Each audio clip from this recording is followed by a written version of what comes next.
బాగా జ్ఞాపకం ఉంచుకోండి ఈ మాట. శివ నిర్మాల్యమునకు ఒక పెద్ద విశేషం ఉంది.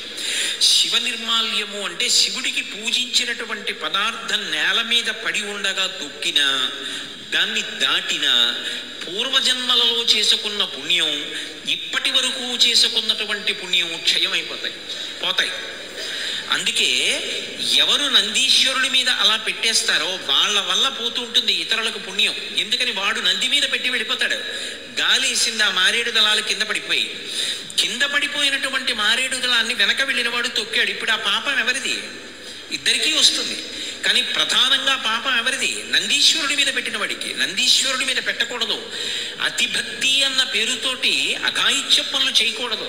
కొంతమంది తీసుకెళ్ళి శివాలయంలో అరటిపండు ఇచ్చారనుకోండి, ఓ ముక్క తీసి నందీశ్వరుడి యొక్క ఆ మూతికి రాసేసి వెళ్ళిపోతారు. అక్కడి నుంచి ఇంతంత ఈగలు బయలుదేరి ఆయన నోటి చుట్టూ ముక్కుల్లోకి వెడుతుంటాయి. ఆయన నిరంతరము శివదర్శనం చేస్తుంటే ఆయనకి అది ధ్యానభంగం కల్పిస్తుందా, కల్పించదా? ఒక ఆలయంలోకి వెళ్ళాము అంటే ఆలయం యొక్క మర్యాదని పాటించాలి.